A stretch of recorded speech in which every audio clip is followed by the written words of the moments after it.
Bom, como eu já disse para vocês, o tema da aula refere-se ao conceito de Oriente e Ocidente. Há várias discussões que giram em torno dessas palavras, Oriente, Ocidente, mas no instante agora eu buscarei a definição pelo critério geográfico. E dentro desse critério geográfico, embora seja dito como sendo geográfico, vocês perceberão que ele também tem um aspecto fortemente cultural. Mas nós temos o meridiano de Greenwich, que se localiza em Londres, que faz uma divisão entre mundo ocidental e mundo oriental. Os países que se localizam à direita do meridiano de Greenwich são os países orientais. Os países que se localizam à esquerda ou a oeste são denominados os países ocidentais. Nessa perspectiva, necessário se faz que nós frisemos que muitos países da Europa, se nós formos pegar apenas o aspecto geográfico, eles seriam enquadrados como sendo nações orientais, como por exemplo, nós poderíamos citar a Alemanha. A Alemanha seria uma nação, dentro dessa perspectiva, dentro dessa análise geográfica, tida como um país, como uma nação oriental. Mas isso nos leva a fazer a seguinte pergunta: a Alemanha, bem como outras nações do continente europeu, podem ser ditas como sendo nações orientais? Não, não podem. E eu vou explicar agora. Dentro dessa definição, dentro desse critério de aspecto oriental e aspecto ocidental, leva-se em conta também o aspecto cultural. E dentro desse aspecto cultural, nós temos que fazer uma distinção clara. E é um aspecto cultural que, mais uma vez, bate no eixo geográfico. Dentro dessa perspectiva, então, os países ocidentais se localizariam no continente europeu, bem como os países orientais se localizariam no continente asiático. Essa definição seria capaz, então, de auxiliar e de responder quais são os países orientais e quais são os países ocidentais? Não, não é capaz, não é suficiente. Em decorrência disso, vocês podem também entender como sendo marcado por um aspecto religioso. Dentro desse aspecto religioso, nós temos então uma definição que nos levaria a um aspecto, a uma análise que criaria uma bipartidação, um bipartido, seria esse o termo mais correto. De um lado, então, nós teríamos os países orientais e de outro, os países ocidentais. Mas essas definições ainda não são capazes de nos fornecerem todo o aspecto que realmente está por trás dessa definição entre Ocidente e Oriente. Para vocês terem uma ideia, nós temos então uma definição que se refere a aspectos religiosos, a cristandade, por exemplo. As nações que são cristãs estão enquadradas dentro de um aspecto ocidental. As nações que não são cristãs, ou seja, as nações que... Dentro desse aspecto ocidental, nós poderíamos enquadrar as nações cristãs, as nações judaicas e o restante, que criaria outras definições de religiosidade, se enquadrariam então no aspecto oriental. Ainda, alunos, nós temos também que fazer uma abordagem levando-se em conta, levando em consideração outros elementos que não se refiram justamente a esse aspecto geográfico, que não se refiram justamente a esse aspecto cultural. Porque, vejam bem, o aspecto ocidental ele é tido numa visão eurocêntrica, ou seja, as nações que são industrializadas, as nações que priorizam um avanço tecnológico, as nações que são puramente capitalistas, elas são enquadradas dentro do aspecto ocidental. Por outro lado, nós temos as nações que não são vistas dentro desse modo de produção capitalista, que se enquadrariam no modo de produção socialista. Por exemplo, nós poderíamos citar a China. A China seria enquadrada, então, como uma nação oriental. Então percebam que essa definição entre Oriente e entre Ocidente, ela é muito mais cultural do que necessariamente geográfica. Ela é muito mais política do que necessariamente geográfica. Ela é muito mais uma definição eurocêntrica, ou seja, ela é muito mais uma definição advinda do continente europeu do que de quaisquer outras áreas que não se refiram a essa parte do globo terrestre. E nós temos também umas definições que referem-se justamente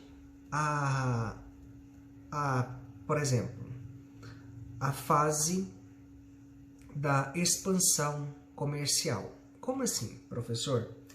Dentro desse quesito dessa expansão comercial e dentro dessa definição entre Oriente e Ocidente, não posso deixar de mencionar para vocês sobre um outro conceito que também a geografia estuda, analisa e que recebe o nome de globalização. Essa globalização seria um termo que surgiu a partir dos anos de 80, 1980, tendo uma maior difusão após a queda do Muro de Berlim e o fim da Guerra Fria.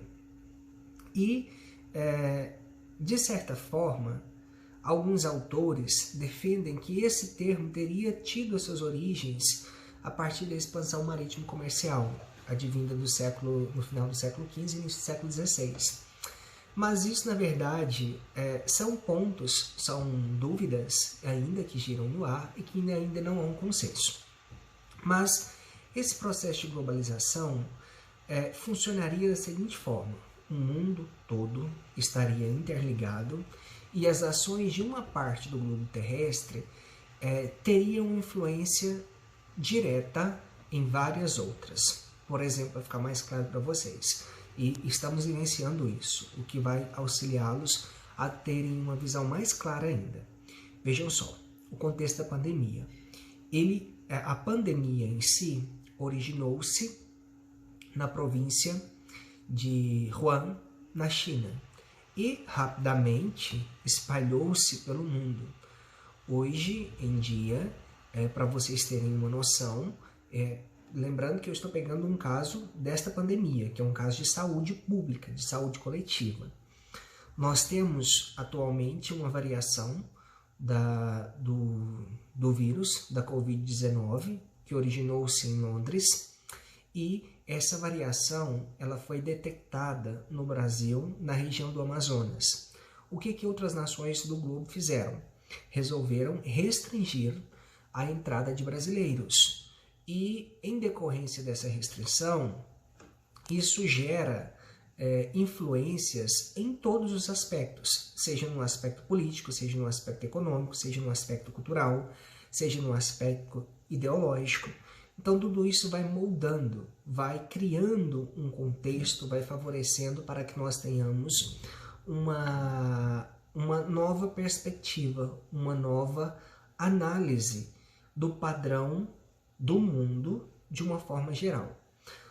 Para ficar mais claro para vocês ainda, eu cito como exemplo a queda da Bolsa de Valores, que aconteceu no ano de 1929 nos Estados Unidos.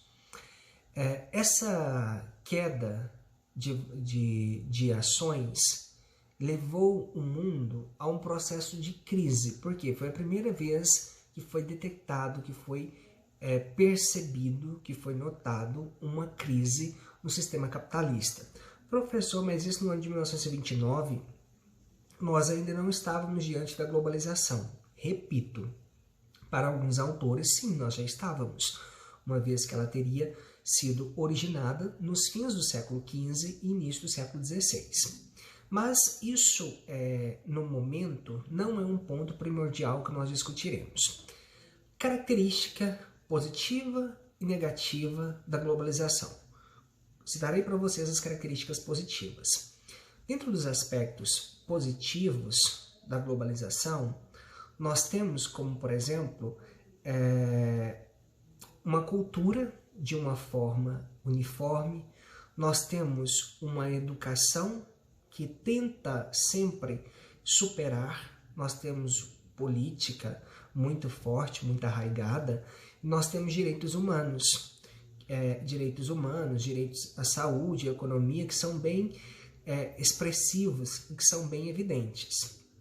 E dentro dos aspectos ainda positivos da globalização, nós podemos citar a evolução dos meios tecnológicos, bem como maior difusão de conhecimento, como, por exemplo, nessa corrida que nós estávamos, na tentativa de descoberta de uma vacina que conseguisse conter o avanço do coronavírus, que conseguisse conter a propagação da Covid-19. Nós tivemos um verdadeiro exemplo de difusão de conhecimento, ou seja, cientistas de vários países, de várias nações, uniram-se em prol de um bem maior, uniram-se em prol da busca por essa vacina. Então nós tivemos uma troca de tecnologia muito ampla entre cientistas chineses, entre cientistas russos, entre cientistas brasileiros, entre cientistas estadunidenses, favorecendo para que nós tivéssemos uma descoberta da vacina de forma mais rápida e eficaz. Ainda nós temos também, por exemplo, eu acho que esses são os principais exemplos que podem ser citados dentro do aspecto positivo da globalização. Dentro do aspecto negativo, nós temos discordância relacionado à questão dos debates, ou, como por exemplo, desigualdade, a desigualdade social e a forma de organização do contexto para que o mundo, eu refiro-me às nações, consigam lidar com ela da melhor forma possível, como por exemplo, o Brasil. O Brasil voltou a fazer parte do mapa da fome, o Brasil voltou a fazer parte do mapa da miséria, e isso são dados e isso são características preocupantes.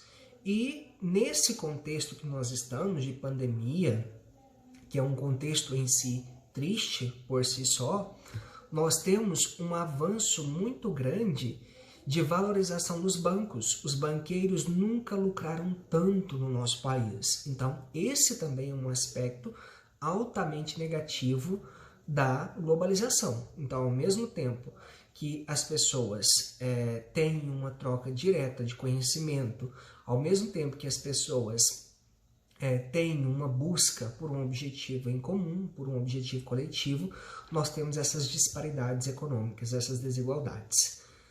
Bom, relacionado à atividade que eu pedi para que vocês façam, é uma atividade muito fácil, muito tranquila, alunos. Após vocês assistirem esse vídeo, e também eu disponibilizarei para vocês alguns sites para que vocês acessem e retirem as dúvidas, tanto relacionado a esse aspecto da globalização, bem como desse aspecto da definição entre Oriente e Ocidente.